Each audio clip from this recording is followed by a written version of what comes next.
Thanks, Dalton. Back on Facebook, everybody, and don't shoot the messenger. 2-0 right now for London. And this has been interesting because Sting had 7 shots on goal, I think it was, and couldn't close the deal. But also, London's first shot on goal was at goal. Their second shot on goal was at goal. And I'm thinking the whole time, Connor's not going to like this. And he's probably going, Shaker, what is going on? What is going on? It was a tough start for Ostapenko, but I don't think either of them were his fault. It was, like I said before, those moments. Like, they've dominated the whole period. I think they have 14 shots, and London only has 5 or 6, I believe. So it's been structured. They've been really, really well-rounded. It's just those it's the lapse in judgment, the brain fart, the whoopsie daisy, like it ends up in the back of the net. There was a bit of a poke there from cover. I think Diorio had a little bit of a say to the ref because it looked like he came in pretty hard and jammed his stick between Ostapenko's legs, and it ended up in the back of the net. But it looked like he had it, so he wasn't going back on it. We can go back and forth on it all night, but I didn't love it. And then the next goal was. That's just tough. That's a really tough sell there. I think it bounced off Jacob Reese's stick. I don't even think Ostapenko tried to save it, and it was just a fluke play. It bounced off his stick and ended in the back of the net. So you're writing it off to some bad moments that were uncontrollable. Not a bad game. Okay. Only bad moments.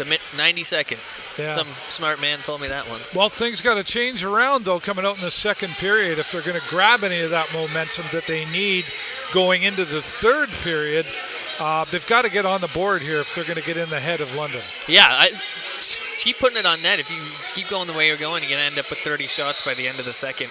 And that's getting this goalie to move around quite a bit. I'm fairly happy with the shots, too. They're not just distant from the outside, uncontested. Everyone's getting to the net, and it's been a good night for the goalie there. I think one of them is going to slip past him. I mean, I'm pretty confident. Well, and we've seen a lot of shots from the red line, quite honestly, and the blue line. And I think a lot of times one of the weaknesses of this thing was, I mean, you could take shots from anywhere, but we weren't taking a lot of those long shots from the red line and the blue line. And that now creates, I think, some unpredictability when you do that. They don't necessarily see it coming. Yeah, you got 5 or 6 guys standing out in that exact area trying to get their stick on it, either to get it out that way or to get it down this way. So many odd chances for it to bounce and go anywhere. You have to take those shots for the goalies going like this, trying to look over every player's shoulder, because that's how it's going to happen. We talked about Carter George yesterday. Good goalies that you're not going to beat cleanly because they know how to do it. You got to get someone in front of them, block them, get your big shoulders in the way, and take their sight line away. And when the long shots are out there too, Connor, it's not.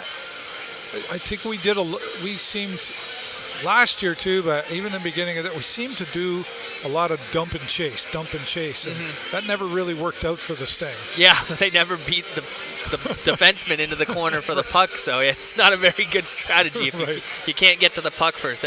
I think also, if you think about it, it's the only sport that you willingly give the puck away or ball or any to get it back. You don't do that in basketball, you don't do it in football. There's nothing where you give it away. That's a pretty interesting strategy. Just in sports in general, hockey, dump and chase. Yeah. Here, take this because I'm going to come get it back off you in the corner. I've never been a fan of that style. It's not that I'm the hockey guru, but I never understood that style of play. It's just an old-fashioned. It seems to work. I never loved it either. I like carrying it across the blue line and going for a skate, but that's it works not with the right team, and yes. I don't think the Sting. They're not there. They're not a run and gun team. Yeah, you only got a few weapons that can really do that. So. They seem to be, and I was saying to our TikTok fans, while they're in a bad spot very quickly with the 2-0 back-to-back, like within 30 seconds, I think it was, or something like that, then now it kind of really hits the ego, oh, geez, really?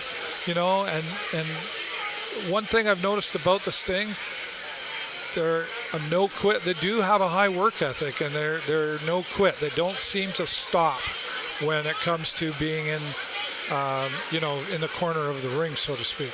Yeah, they take their moments off, but it's never, give up and lay down. There's always some kind of fight in there.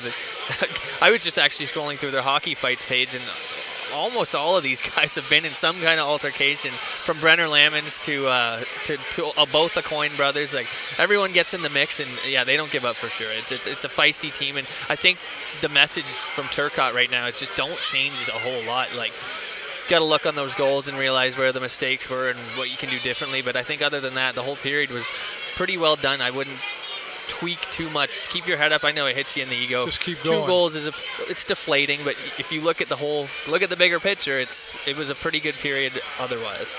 You definitely want to hold off London coming out in this second period, because second period is typically where London, I think, tends to dominate. If you look back over some things, that's where they hold strong, or if they are behind, when they tend to come back really strong.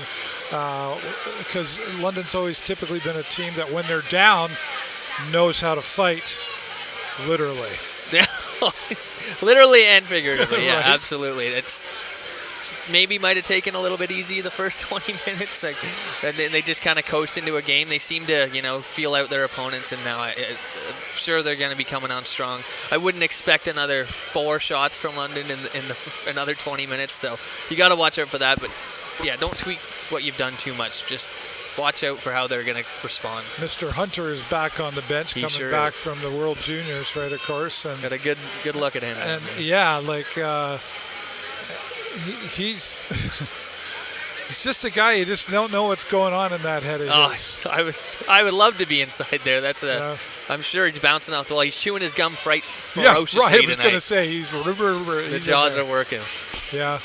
Okay, you think they just need to keep doing what they're doing and just hold on tight, but keep the pressure on? Absolutely, and, you have to things, keep that pressure. Things will turn around, right? Yeah, just keep the shots firing. Good shots too. Keep players in front of the net. Block the sight line. Don't carry it. Like I'm liking the not carrying it too much. They seem to do that and lose it in the neutral zone quite a bit.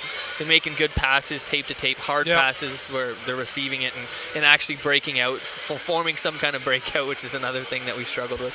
But I think for the most part, don't do too much. I like what you say in there too. The passes have been great, but the passes can be great, but they're receiving the passes. And I think earlier in the season, they were really struggling. They were the passes, but they weren't receiving them. They weren't picking them up. The tape wasn't there, if you want to put it out that way. But they weren't. Yeah, it wasn't working. I think someone was greasing the pucks up, but that's just my opinion. Okay. Yeah, no, you're right though. There's some tough looks where it's bouncing off your stick, and you're like, oh, it was right in your wheelhouse. How did that get away from you? But that's just how it is. Yeah. Well, we'll see what happens. We'll see if Connor's right, if they just keep doing things the way he says they should be. Come on out. I think we should listen to me. Would you like to be, I wonder if they would ever do that. Coach for a day. I would be honored. Coach for a game. I would be honored. That'd be so cool. I'll talk to Jake Burry and say, you're a coach for a day. I think they'd eat me alive down there, those probably. guys. You would probably. I will just. I'd bench him. You're sitting. Right? You're going. Then you put the skates on and go out, right? Yeah. Oh God. Sure. You don't want to see that. That's why I'm glad I don't know how to tie skates. Hockey. That's why I'm on a microphone. I don't know anything about it. I don't know how to tie skates. I just have a really strong opinion. If you don't stand for something, you'll fall for anything. That's right. Well, not where they want to be, but again, 60 minutes of hockey, so the next 20. I don't want to see too much of a long game here. I think this needs to be the pivot point. We can't wait for the third period. They got to come out strong and at least still stay in the game, so that depending where they come into the third period, second period really, I know it seems kind of obvious, but when I say it predicts what comes out next, what comes out next predicts how the rest of this game's going to go, because one thing about London is they are a disciplined team and they're very consistent regardless of where they are in the standings. Yeah, and regardless of how much they fight too. It seemed to pick the right times to do it. And yeah, it's funny how either way this can go. You can get a goal and you're right back in the game. You're only 1 goal away, or they can get one and now you're 3 down, and that's really deflating looking at the scoreboard knowing could have been the other way. It's a very fine pivot point right now at a 2-0 game. It's either 3-0 or it's 2-1. So right. All right. Well, we'll see what happens. You heard it from this guy. Connor knows. Oh, goodness me. Goodness me, I don't think so. What was that? According to Connor. That's what I said yesterday. According to Connor. New TV series, new YouTube channel coming out. All right, thanks to our friends at Houston Intelligence Canada and Joe's Discount Tire, always for giving us their support. Thanks to all of you on Facebook, TikTok. We're coming back to you, and if you want to keep being a part of the conversation, I'll be live on TikTok up until the end of the second period, where I will go to set up the post-game production. Never know who's going to show up there. I have nothing to do with it, but it's always a good conversation.